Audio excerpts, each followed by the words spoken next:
Halo semuanya, perkenalkan nama saya Fajrianti dan rekan saya bernama Syarifah Tifal Naswa. Nah, pada kesempatan ini saya dan rekan saya akan mereview sebuah jurnal artikel yang berjudul Access to End-in-Mind for Online School Education dari the COVID-19 Pandemic Impact.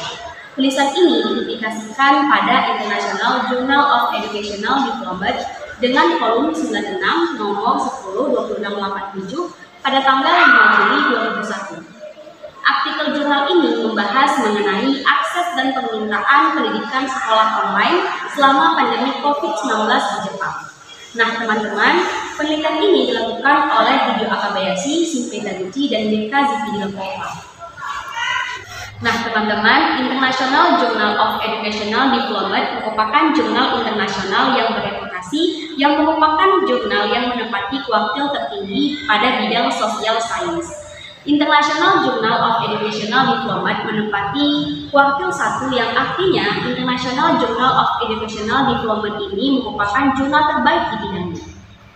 International Journal of Educational Development ini diterbitkan oleh Elsevier yang merupakan salah satu penerbit terbaik di dunia dan memiliki CGR sebesar 0,75 yang artinya jurnal ini sangat memberikan dampak ilmiah karena banyak dikutip oleh peneliti lainnya di seluruh dunia. International Journal of Educational Development ini pertama kali diindeks oleh ESPUB pada tahun 1981 dan sampai sekarang masih diindeks oleh ESPUB dan database. Baik, yang pertama kita masuk pada bagian latar belakang. Nah, pada bagian latar belakang ini, penelitian ini dilakukan karena merebaknya pandemi COVID-19 yang menyebabkan sekolah-sekolah di seluruh dunia terpaksa harus ditutup, sehingga terhitung 800 juta anak usia sekolah tidak bisa menerima pendidikan di awal tahun 2001. Nah, adapun dampak dari COVID-19 ini yang terus berlanjut sehingga memperpanjang penutupan sekolah. Jadi permasalahan ini membuat beberapa anak ada yang bisa dan tidak bisa menggunakan akses pendidikan online, jadi sangat terlihat sangat jelas. Nah, Jepang merupakan salah satu negara yang dimana pendidikan sekolah diberikan dengan pemerataan yang sangat relatif tinggi tanpa memandang latar belakang keluarganya. Nah, pada awal gelombang pertama COVID-19, sekolah-sekolah di Jepang diperintahkan untuk ditutup dan anak-anak tidak diberikan pendidikan tatap muka seperti biasanya.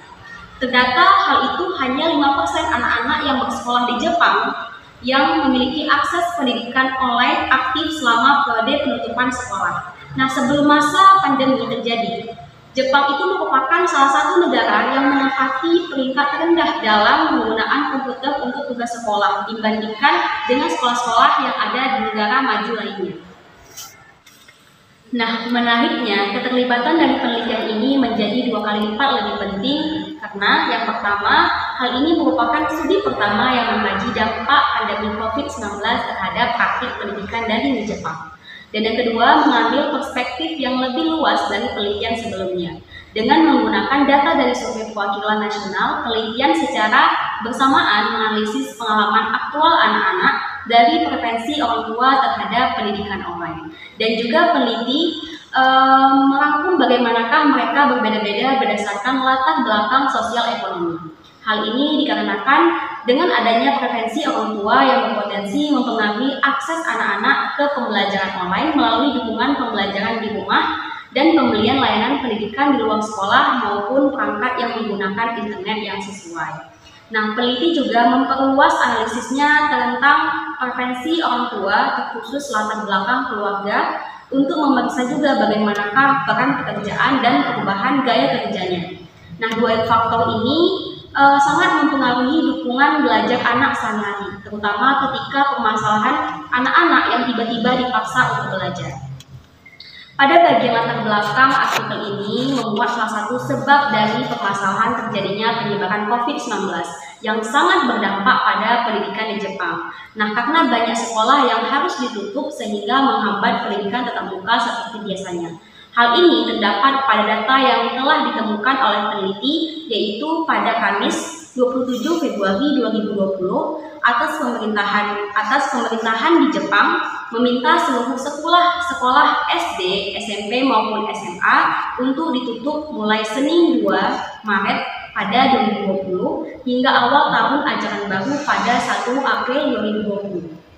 Nah, survei ini penelitian mendapatkan dari Kementerian Pendidikan, Kebudayaan, Olahraga, Sains, dan Teknologi Jepang atau yang disebut dengan MXT, yang menemukan bahwa 33% dari semua sekolah dasar dan sekolah menengah pertama dan 35% sekolah menengah atas dibuka kembali pada awal tahun ajaran, dengan sekolah-sekolah yang ada di perkotaan yang paling terdampak dan harus ditutup.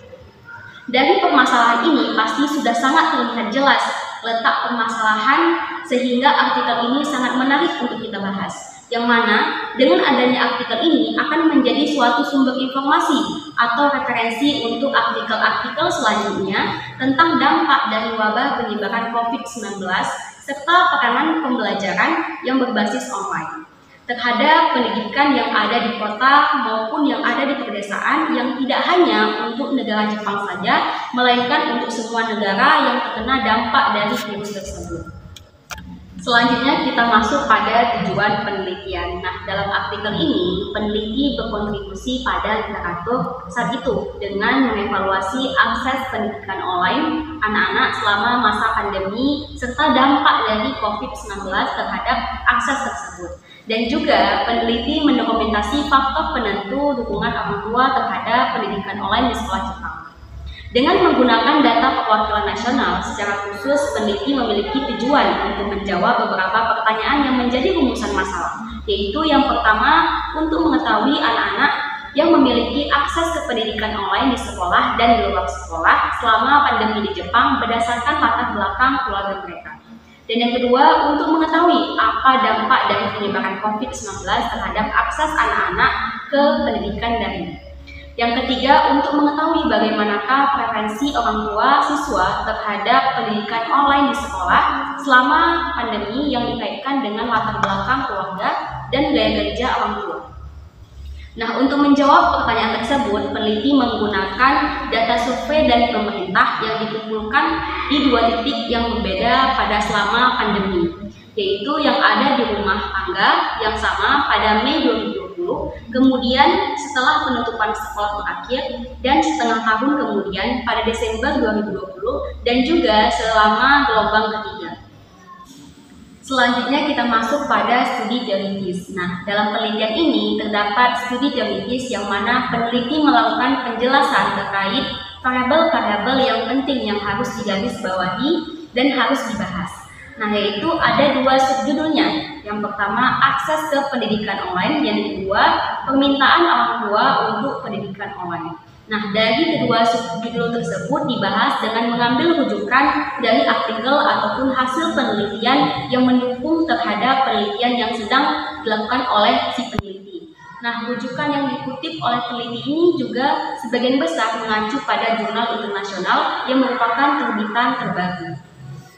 Selanjutnya kita akan masuki bagian metode penelitian. Di sini peneliti menggunakan metode ekstraminasi difference indifference dan triple difference untuk lebih berfokus pada potensi terhadap akses pendidikan online berdasarkan latar belakang keluarga yang dipicu oleh peningkatan kasus COVID-19. Pada bagian data, peneliti menggunakan data dari survei pertama dan kedua mengenai survei tentang sikap gaya hidup dan perubahan perilaku selama pandemi COVID-19 yang dikumpulkan oleh kantor kabinet pemerintahan Jepang. Kedua verifikasi ini dilaksanakan online dengan menargetkan sampel dari responden perwakilan nasional yang dikelompokkan berdasarkan usia dan wilayah, berusia di atas 15 tahun di seluruh Jepang.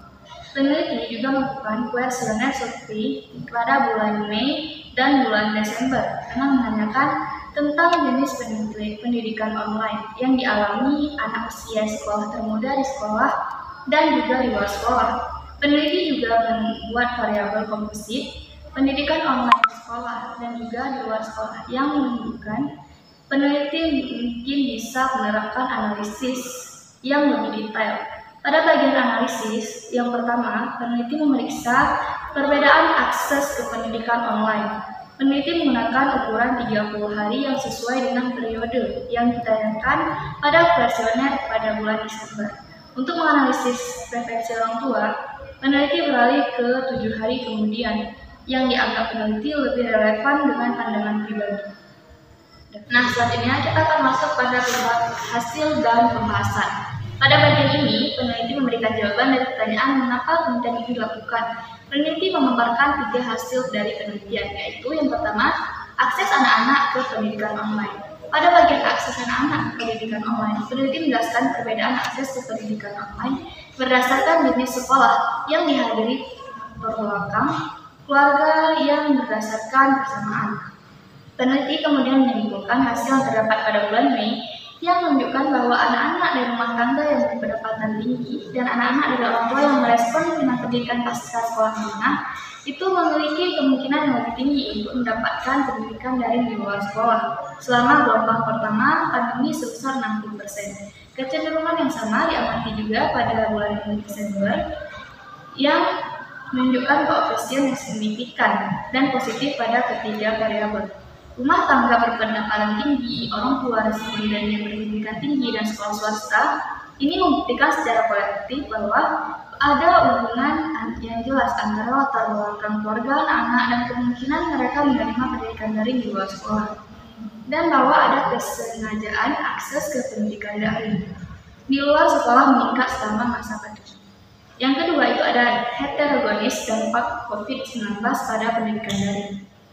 Pada bagian hasil heterogenis dampak COVID-19 pada pendidikan daring ini, peneliti menyajikan hasil bahwa dampak dari heterogen COVID-19 pada pengalaman online anak-anak hanya diamati di luar sekolah berdasarkan jenis sekolah anak dan pendidikan orang tua. Akan tetapi tidak hanya berdasarkan pendapatan rumah tangga, hasil ini juga menyeratkan bahwa dampak COVID-19 lebih besar tidak menciptakan perbedaan dalam pengalaman pendidikan sekolah, tetapi di luar sekolah, di mana orang tua memiliki keleluasaan atas pendidikan apa yang diterima oleh anak mereka, pengaruh COVID-19 ini mungkin lebih kuat telah mendorong para orang tua yang lebih peduli dengan pembelajaran anak-anak mereka selama pandemi COVID-19 untuk mengakses lebih banyak pendidikan online di luar sekolah yang menunjukkan telah digunakan banyak orang. Yang ketiga, permintaan orang tua untuk pendidikan online di sekolah. Selanjutnya, pada bagian permintaan orang tua untuk pendidikan online di sekolah terhadap pengaruh latar belakang keluarga. Peneliti menemukan bahwa dalam survei bulan Mei, orang tua yang mungkin tidak dapat beradaptasi dengan keadaan baru dengan mudah lebih cenderung ingin anak mereka kembali ke kelas. Sementara survei di bulan Desember, orang tua cenderung menyesuaikan diri dengan situasi secara keseluruhan dan status pekerjaan mereka tidak lagi signifikan secara statistik. Secara khusus, ibu yang bekerja dengan kontrak penuh waktu yang tidak terbatas atau dimaksud dengan pekerjaan tetap, dan ayah yang dengan pekerjaannya yang tidak tetap menunjukkan preferensi yang lebih tinggi untuk pendidikan tatap muka.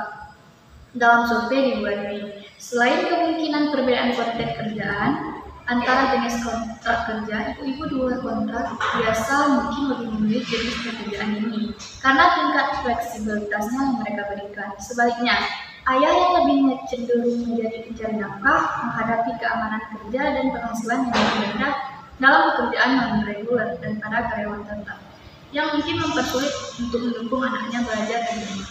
Selanjutnya, pada pengaruh gaya kerja orang tua, peneliti menemukan hasil yang menunjukkan dalam jangka pendek, orang tua yang dalam keadaan kurang fleksibel atau yang lebih menuntut terkait pekerjaan, mereka memiliki sifat yang lebih negatif terhadap pendidikan online.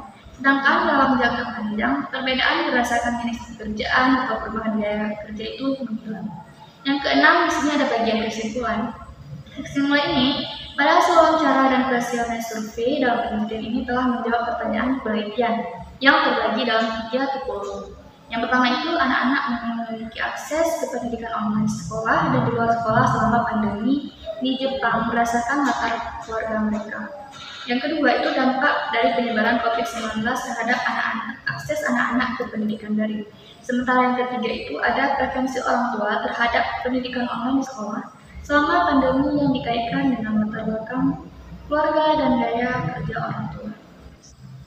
Selama pandemi COVID-19, anak-anak dari keluarga berpenghasilan tinggi dan anak-anak dengan orang tua berpendidikan tinggi memiliki akses yang lebih baik ke pendidikan online, terutama di luar sekolah. Secara umum, orang tua yang berpendidikan tinggi dan orang tua yang di rumah tangga berpendapatan tinggi lebih cenderung menyambut pendidikan online di sekolah. Bahkan setelah mengontrol pengalaman aktual yang tampaknya berkontribusi dalam pencarian peluang pembelajaran online tambahan di luar sekolah. Secara keseluruhan, hasil menunjukkan ketidaksetaraan dalam akses ke pendidikan online dan preferensi untuk pendidikan online di sekolah, di seluruh status sosial, ekonomi, dan pada tingkat yang lebih rendah. Status pekerjaan orang tua. Keterbatasan akses pendidikan online di sekolah dapat menimbulkan kesenjangan pembelajaran baru di antara anak-anak karena adanya perbedaan akses pendidikan online di luar sekolah. Hasil juga menunjukkan bahwa orang tua yang lebih terbuka untuk pendidikan online di sekolah, begitu anak mereka mengalaminya. Kesimpulan utama dari peneliti artikel yang dilakukan oleh peneliti ini dapat kita simpulkan bahwasanya secara keseluruhan penelitian ini menunjukkan dari sisi permintaan diperlukan fokus lagi untuk membangun lingkungan belajar online yang dapat diakses oleh semua anak. Mendukung anak-anak yang orang tuanya kesulitan untuk tinggal bersama mereka sambil mempertimbangkan ketidaksetaraan tersembunyi dalam akses pendidikan online di luar sekolah. Baiklah, itu saja yang dapat kami bahas terkait artikel ini. Hasil penelitiannya sungguh sangat bermakna bagi dunia pendidikan dan menambah wawasan kita bahwasanya masih sangat banyak tugas yang besar pembaruan yang perlu dilakukan lagi bagi akademisi dan pengambilan kebijakan tentang pembelajaran online terhadap integrasi teknologi. Sekian dari saya. Assalamualaikum warahmatullahi wabarakatuh.